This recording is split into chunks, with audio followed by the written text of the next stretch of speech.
What up, fight world? It's your boy Ego, and I'm back with some more boxing. Now, I'm here for my post-fight Deontay Wilder versus Artur Szpilka. Before I get started, let me say shout out to both fighters. They both put on a good fight. It was a very competitive fight. It was an entertaining fight. It is what the heavyweight division needs.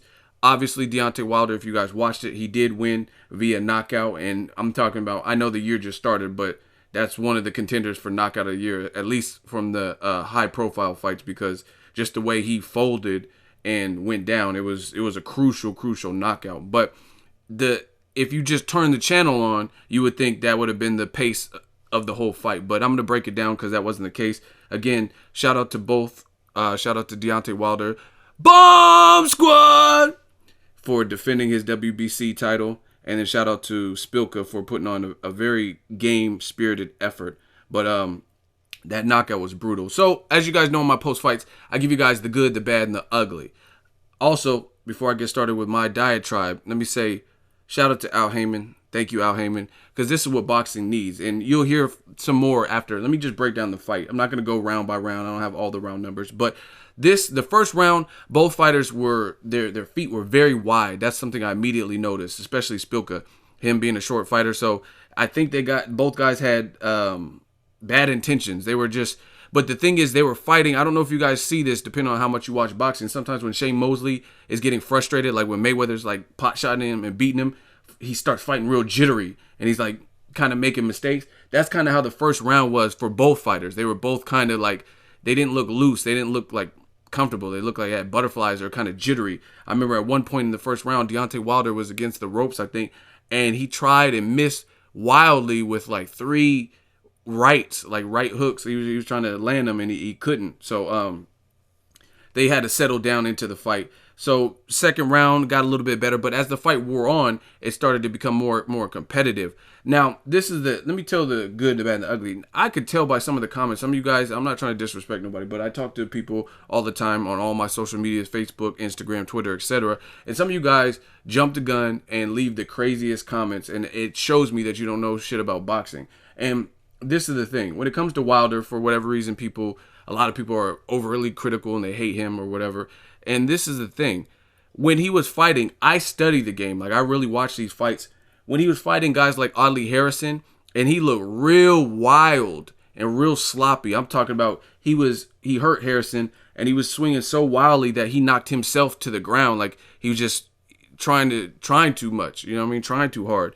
If you watch old Keith Thurman when he was fighting the Laura dude, guys like that, and not Edislani Laura, for some of you non-boxing motherfuckers. He fought another guy named Laura, I believe, Lora. But you watch them, Thurman and Wilder, those two names stick out because people were like, oh, they're just getting wins because they have power, because they're strong.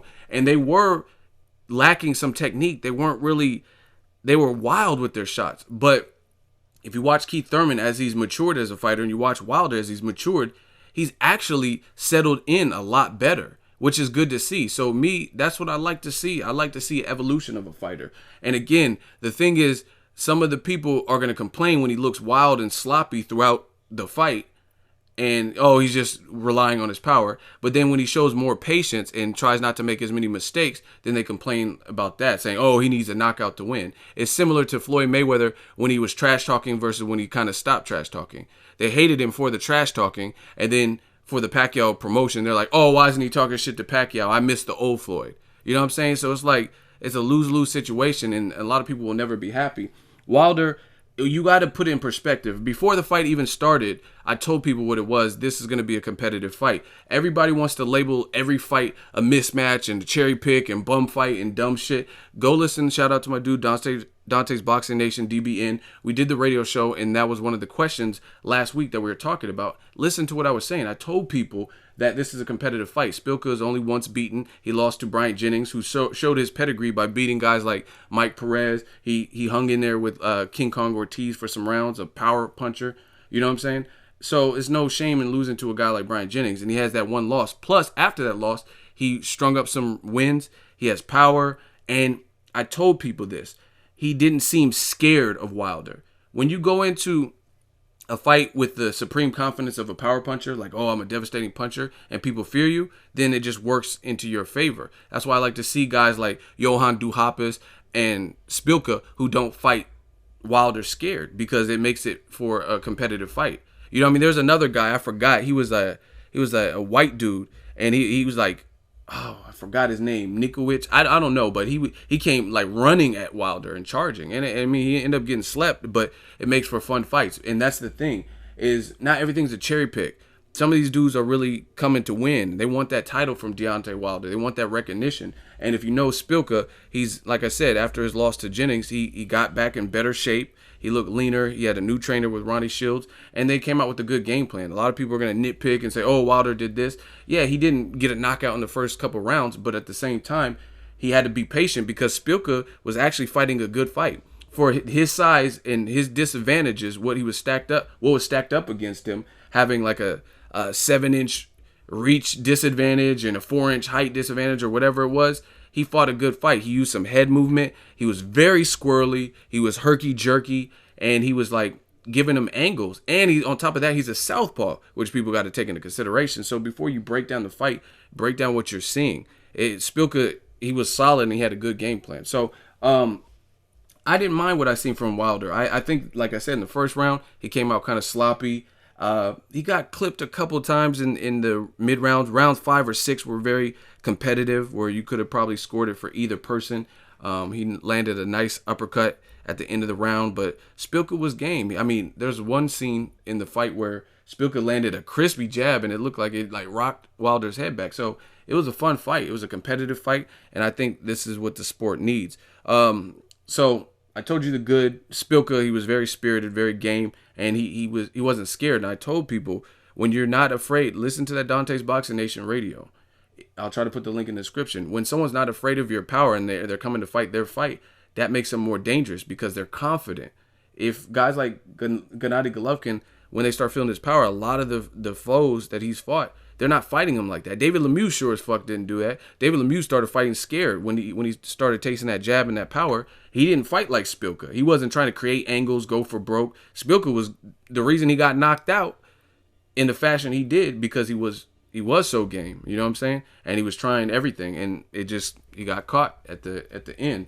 But that's what I like to see with these power punchers. You know what I mean? Someone who's not going to just lie down. And it's like every time people say, oh, this is a supreme mismatch, this fight sucks and stuff, and they usually turn out to be pretty competitive. But this was a close competitive fight. Like I said, rounds 1, 2, a little bit of action, but it started heating up, and rounds 5 and 6 got pretty close. Now for the bad and the ugly.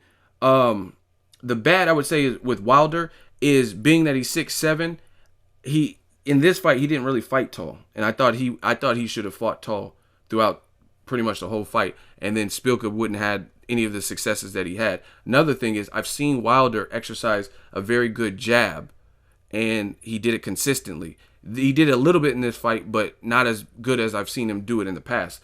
Sometimes he's had a crisp jab, and if he would have just box, I think Szpilka wouldn't have had his moments where he kind of got in the inside and rallied and let some combinations off. It would have been much harder, and he would have been discouraged earlier. You know what I'm saying? So I think Wilder could clean up that. There were a couple spots, like I said, throughout the video where he was throwing a little bit too wild, and he needed to clean that up. But, I mean, hey, he won. He had a brutal KO fashion. Szpilka left on a stretcher. Again, hope he's okay. Very game effort, very spirited effort. Earlier in the telecast, they showed Szpilka's girlfriend. She was crying, and it was right when the fight was competitive, like rounds 5 and 6. I'm like, why is she crying? Like, but obviously now after he got knocked out, I mean, it was a bad knockout, so that's why she was crying in the end. But yeah, man, it was a fun fight, and I think Szpilka had a good game plan. So it's not like he just came to lie down. He was hanging in there, and arguably he was winning the round he got knocked out in. You know what I'm saying? The 9th round or whatever. He was doing good. Ronnie Shields was giving him good advice. I think, like I said, Wilder just needs to clean up that. Now let's talk about the aftermath. After you had Alexander Povetkin, you had all the heavyweights in the building, and this is why it's good for boxing, man. Al Heyman is doing something incredible. The first fight with Charles Martin, that was some bogus shit with Glasgow. That's why I'm not even making a post-fight video. That's a waste of my time. It ended in a bizarre fashion it wasn't nothing.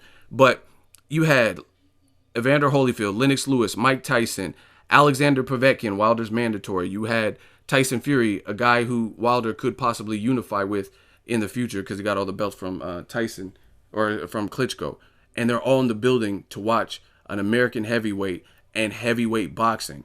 This is getting good, man. And then after they let Tyson Fury in the ring and he started talking shit. Tyson Fury is the white man's gypsy Clubber Lang. He was talking cash shit. They was in the ring together. Like, it looked like they were like in kissing range. They were so close. And he was like, you ain't shit. You ain't shit. And Tyson Fury took the mic. He was like, I'll beat you. You're a bum. You're a bum. And he's like, I'll beat you in your own backyard. He was just going in. Just straight Clubber Lang WWE status. And I think Deontay Wilder even said that it was some WWE stuff, and he's just talking. He said, I see you circling around, walking around like you're a preacher, but I guarantee you, if we fight, I'm going to baptize you. So, I mean, that's the energy I miss in the heavyweight division. Guys like Riddick Bowe and Tyson, they weren't playing. They made it entertaining outside of the ring, the build-ups and stuff.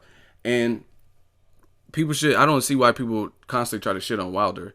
He's getting exciting knockouts. He has the highest knockout percentage of any current active champion. He showed sportsmanship after he stretched Szpilka. Even though they were talking a gang of shit before the fight, he was still classy enough to check on him to make sure he was okay and say a prayer for him. And I don't want to see him hurt like that, even though they were both talking shit on the Showtime promo stuff. And he was like, I'm gonna fuck you up, you're going down. You know what I'm saying? Because at the end of the day, Wilder knows this is a competitive sport. It's competition. So overall, I like the fight. Good stuff. I enjoyed myself. Shout out to Al Heyman. Shout out to Wilder for retaining his title. What's next? I think they're going to probably go the Alexander Povetkin route because that's his mandatory. And Fury's supposed to be fighting Klitschko. As much as I want to see that, I think Klitschko's exercising his rematch contract, so I don't think they can make that fight until Klitschko gets his shot at his belts. Because what if Deontay Wilder fought Tyson? This is hypothetically, of course. If Deontay Wilder fought Tyson Fury and knocked him out, then how can he get a rematch clause? How can Klitschko get a rematch clause if Fury no longer has the belt because he got stopped by Wilder, hypothetically? Let me know what you guys think of the Wilder versus Szpilka fight. Very fun stuff. Drop it in the comment section. Heavyweight boxing is back. Drop it in the comment section. Make sure you like my video. As always, hate, comment, and subscribe. Till next video is Ego signing off. So if you enjoyed this video and want more content like this on the channel, you can show your appreciation by going to the PayPal donate button or the YouTube support button. And you can donate any amount that you feel is equivalent to the value of this video. Much more to come. Thank you guys for your support. Boxing Ego, the future of boxing.